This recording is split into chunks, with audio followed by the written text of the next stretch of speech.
আসসালামু আলাইকুম dear viewer. আমি আপনাদের দেখাতে যাচ্ছি কিভাবে একটি প্রাইভেট লিমিটেড কোম্পানির কর্পোরেট ট্যাক্স ক্যালকুলেশন করতে হয়। এখানে রেভিনিউ হচ্ছে 1 কোটি টাকা এবং কস্ট অফ গুডস হচ্ছে 70 লাখ টাকা, অপারেটিং এক্সপেন্স হচ্ছে 20 লাখ টাকা, ফাইন্যান্সিয়াল এক্সপেন্স হচ্ছে 3 লাখ টাকা, নন অপারেটিং ইনকাম হচ্ছে 11 লাখ টাকা, নেট প্রফিট বিফোর ট্যাক্স হচ্ছে 18 লাখ টাকা। Calculate the tax liability. এখানে ট্যাক্স লাইবিলিটি হচ্ছে 4,95,000 টাকা। এই 4,95,000 টাকা কিভাবে ক্যালকুলেশন করা হয়েছে তার বিস্তারিত আলোচনা নিচে করা হলো। এখানে নোটস 6 বলা হচ্ছে নন অপারেটিং ইনকাম। এই নন অপারেটিং ইনকাম 11 লাখ টাকার ব্রেকআপ হচ্ছে interest income on FDR 5 lakh টাকা এবং ডিভিডেন্ড ইনকাম হিসাবে 6 লাখ টাকা। এই এফডিআর এর এগেনিস্টে ব্যাংকের কর্মকর্তা 1 লাখ টাকা টিডিএস কেটেছে, যেটি সেকশন ছিল 102। এবং আমরা যে লিস্টেড কোম্পানির শেয়ার কিনেছিলাম সেটির এগেনিস্টে আমরা ডিভিডেন্ড হিসেবে পেয়েছিলাম 6 লাখ টাকা। এটির এগেনিস্টে 1,20,000 টাকা টিডিএস কেটেছিল, যেটির সেকশন হচ্ছে 117। টোটাল 11 লাখ টাকা এবং টোটাল টিডিএস হচ্ছে 2,20,000 টাকা। Additional information. 1 নম্বর এডিশনাল ইনফরমেশনে বলা হচ্ছে condition does not fulfil, so tax rate will be 30%। 2 নম্বর এডিশনাল ইনফরমেশনে বলা হচ্ছে কোম্পানির সমস্ত প্রোডাক্ট বিভিন্ন কোম্পানির কাছে বিক্রি করা হয়েছে এবং এটার এগেনিস্টে 2 লাখ টাকার এআইটি চালান কালেক্ট করা হয়েছে, যেটির সেকশন ছিল 89। এবং আমরা 155 ধারা অনুযায়ী যে অ্যাডভান্স ট্যাক্স দিয়েছিলাম সেটির পরিমাণ হচ্ছে 25,000 টাকা।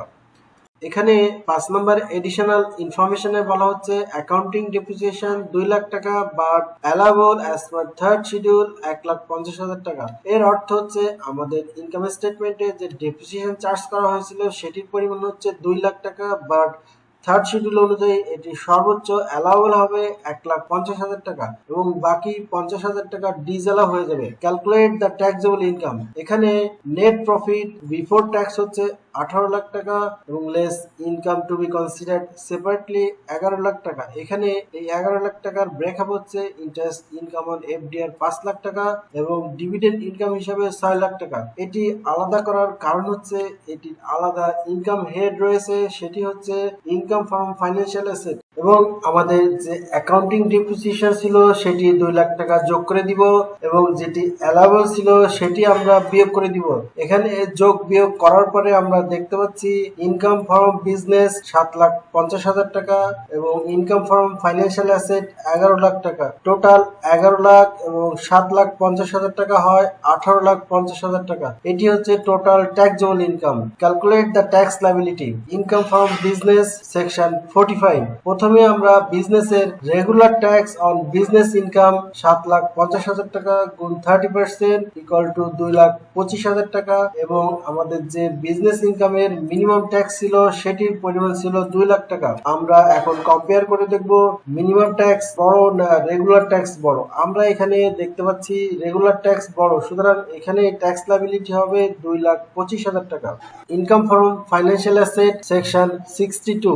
Regular tax on interest income on FDR 5 lakh গুণ 30% ইকুয়াল টু 1,50,000 টাকা এবং regular tax on dividend income 6 lakh গুণ 20% ইকুয়াল টু 1,20,000 টাকা। টোটাল রেগুলার ট্যাক্স হচ্ছে 2,70,000 টাকা এবং এটার এগেনিস্টে মিনিমাম ট্যাক্স ছিল এফডিআর এর এগেনিস্টে 1 লাখ টাকা এবং ডিভিডেন্ড ইনকাম হিসাবে 1,20,000 টাকা। টোটাল 2,20,000 টাকা। এক্ষেত্রেও আমরা কম্পেয়ার করব মিনিমাম ট্যাক্স বড় না রেগুলার ট্যাক্স বড়। এখানে আমরা দেখতে পাচ্ছি রেগুলার ট্যাক্স 2,70,000 টাকা বড়, সুতরাং ইনকাম ফ্রম ফাইন্যান্সিয়াল অ্যাসেটস থেকে ট্যাক্স হচ্ছে 2,70,000 টাকা। সুতরাং এই 2,70,000 টাকা এবং বিজনেস ইনকামের 2,25,000 টাকা টোটাল মিলে হয় 4,95,000 টাকা। সুতরাং এখানে আমরা টোটাল ট্যাক্স লাইবিলিটি দেখতে পাচ্ছি 4,95,000 টাকা। এই 4,95,000 টাকা আরেকটির সাথে কম্পেয়ার করব, সেটি হচ্ছে gross receipt minimum tax on gross receipt. এখানে গ্রস রিসিপ্ট হবে 1 কোটি টাকা প্লাস 11 লাখ টাকা ইকুয়াল টু 1,11,00,000 টাকা গুণ 0.60% ইকুয়াল টু 66,600 টাকা। এক্ষেত্রেও আমরা কম্পেয়ার করব 66,600 বড় না 4,95,000 টাকা বড়। সুতরাং আমরা দেখতে পাচ্ছি 4,95,000 টাকা বড়।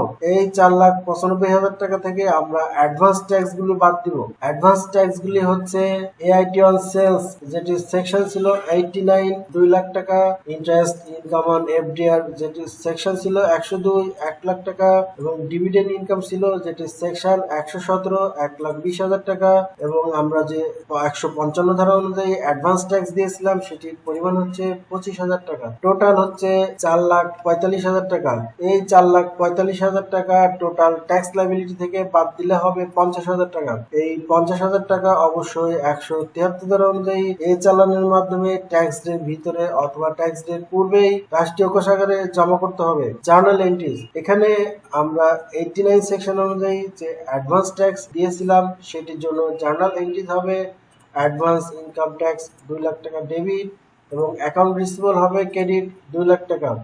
এবং আমরা 102 ধারা অনুযায়ী যে অ্যাডভান্স ট্যাক্স দিয়েছিলাম সেটির জন্য জার্নাল এন্ট্রিজ হবে অ্যাডভান্স ইনকাম ট্যাক্স 1 লাখ টাকা ডেবিট, এবং এফডিআর অ্যাকাউন্ট 4 লাখ টাকা debit, interest income on FDR 5 lakh টাকা ক্রেডিট। এবং আমরা 117 সেকশন অনুযায়ী যে অ্যাডভান্স ট্যাক্স দিয়েছিলাম সেটির জন্য জার্নাল এন্ট্রিজ হবে অ্যাডভান্স ইনকাম ট্যাক্স 1,20,000 টাকা ডেবিট, এবং ব্যাংক অ্যাকাউন্ট 4,80,000 টাকা ডেবিট, এবং ডিভিডেন্ড ইনকাম হবে 6 লাখ টাকা ক্রেডিট। এবং আমরা 155 ধারা অনুযায়ী যে অ্যাডভান্স ট্যাক্স দিয়েছিলাম সেটির জন্য জার্নাল এন্ট্রিজ হবে অ্যাডভান্স ইনকাম ট্যাক্স 25,000 টাকা ডেবিট, এবং ব্যাংক অ্যাকাউন্ট ক্রেডিট 25,000 টাকা। এবং টোটাল যে কোম্পানির ট্যাক্স লাইবিলিটি ছিল সেটির জন্য জার্নাল এন্ট্রিজ হবে ইনকাম ট্যাক্স এক্সপেন্স ডেবিট 4,95,000 টাকা, এবং ইনকাম ট্যাক্স পেবল ক্রেডিট 4,95,000 টাকা। ফাইনালি যখন এই 50,000 টাকা 173 ধারা অনুযায়ী ট্যাক্স ডে অথবা ট্যাক্স ডের পূর্বে রাষ্ট্রীয় কোষাগারে এ চালানের মাধ্যমে জমা করতে যাব, তখন বুকস অফ অ্যাকাউন্টসে জার্নাল এন্ট্রিজ হবে ইনকাম ট্যাক্স পেবল ডেবিট 4,95,000 টাকা, এবং advance income tax credit 2 lakh টাকা, যেটি সেকশন ছিল 89 যেটি সেলস এর এগেইনস্টে অ্যাডভান্স ট্যাক্স দেওয়া হয়েছিল, এবং advance income tax credit 1 lakh টাকা যেটি 102 ধারা অনুযায়ী ইন্টারেস্টের এগেইনস্টে অ্যাডভান্স ট্যাক্স দেওয়া হয়েছিল, এবং অ্যাডভান্স ট্যাক্স ক্রেডিট 1,20,000 টাকা যেটি 117 সেকশন অনুযায়ী এফডিআর এগেইনস্টে অ্যাডভান্স ট্যাক্স দেওয়া হয়েছিল। ফাইনালি অ্যাডভান্স ইনকাম ট্যাক্স 25,000 টাকা যেটি 155 ধারা অনুযায়ী দেওয়া হয়েছিল, এবং এই 50,000 টাকা ব্যাংক অ্যাকাউন্ট ক্রেডিট হবে। এটি অবশ্যই 173 ধারা অনুযায়ী ট্যাক্স ডে অথবা ট্যাক্স ডের পূর্বে রাষ্ট্রীয় কোষাগারে এ চালানের মাধ্যমে জমা করতে হবে।